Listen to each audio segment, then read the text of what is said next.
Learn English with Afra. Advanced English phrases and words. Hello everyone, we're here again with Teacher Michelle. Hello teacher. Hello Lisa, I'm happy to be here with you. You told me you wanted me to teach you advanced English phrases, so our students can improve their English and speak as a native. Oh, that's true. Yeah, I know people like this class, so I will try to give you good information. It's important to know these advanced phrases in English. If you want to improve your English, of course.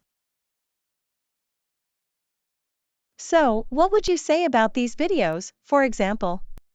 Are they interesting? Well, if you said yes, thank you so much.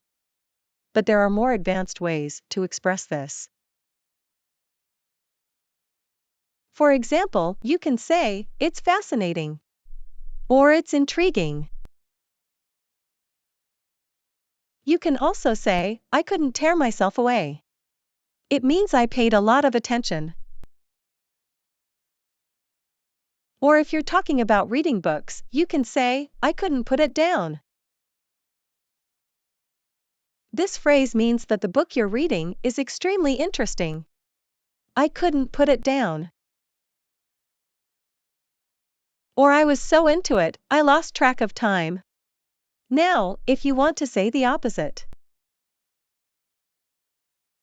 I mean, that something was boring to you, you can say, I was bored to death. That means something was really boring. Or I was bored to tears. For example, if you went to a conference and it was really boring, you will probably say, that conference was horrible. I was bored to tears. The speaker was the worst ever. Now, if you want a longer phrase, you can say it's about as exciting as watching paint dry. That's kind of sarcastic, but I've heard that expression a couple of times. Now, we all have problems in life. I know that perfectly, so if you see a friend worried, you will probably make a comment like, you look a little sad. Instead of saying that, you'll say, you look a bit down. Is there anything I can do to help? If you're a good friend. After that, you can cheer up that friend who feels sad or depressed. You can say, cheer up, chin up. It's not so bad. Everything will be okay. Or, look on the bright side. You say this phrase to tell your friend to consider the positive aspects. For example, if a friend failed an exam, but you have the chance to talk to the teacher about it. You can say, I know you failed the exam, but look on the bright side, we can talk to the teacher to ask her for an opportunity. Or it's not the end of the world. This phrase is used when someone is upset about something small and trivial. For example, if your friend's favorite soccer team lost the finals, you can say, I know they lost, but it's not the end of the world, I'm sure they will try harder the next year. Make sure to use these phrases in your everyday life. That's the only way to improve your English.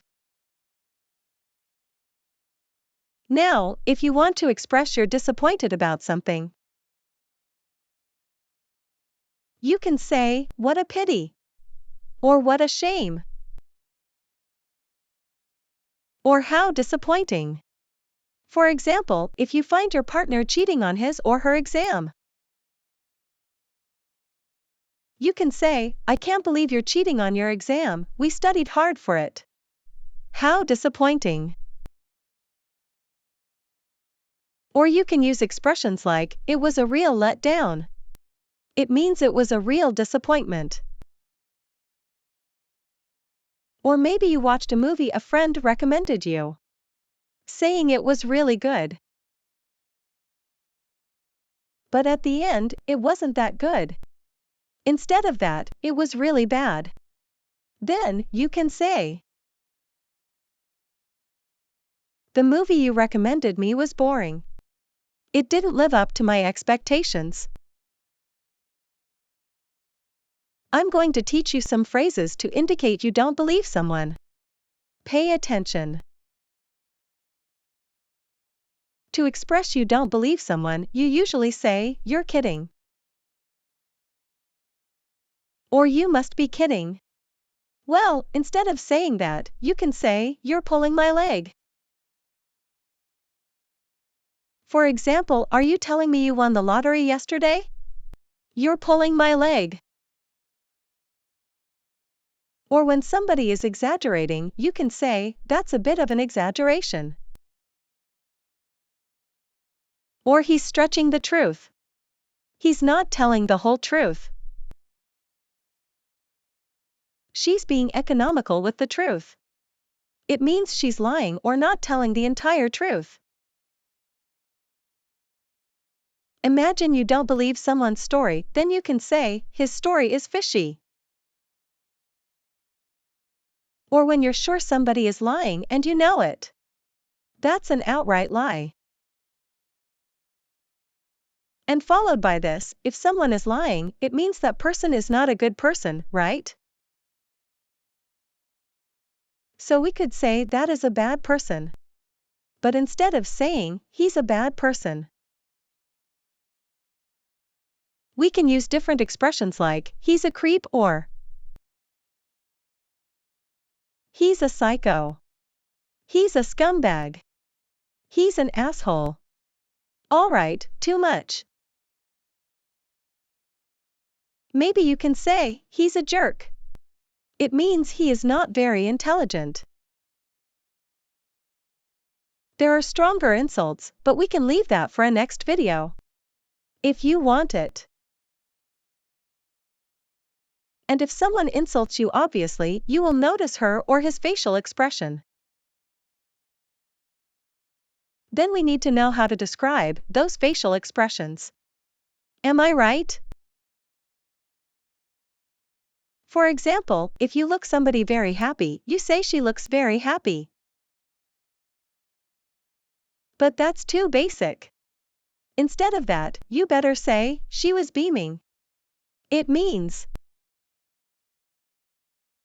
she had a big, radiant smile. Or she was smiling from ear to ear. Other examples of facial expressions are, he looked puzzled instead of confused. He winced when the doctor gave him an injection, it means he had a quick expression of pain. She gave me a dirty look. It means she looked at me angrily. She blushed. It means her face turned red because she was embarrassed. Why the long face? It's an informal expression to ask why someone looks sad or upset. Or her expression was unreadable. When you can't know what she is feeling. Oh no! Look at the time. It's very late. I'm sorry, I have to go.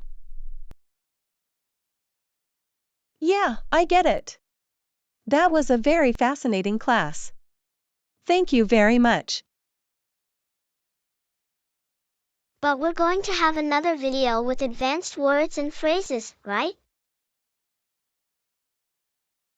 I don't know, we have already made some videos. Maybe the students are getting bored. I hope you liked this conversation. If you could improve your English a little more, Please subscribe to the channel and share this video with a friend, and if you want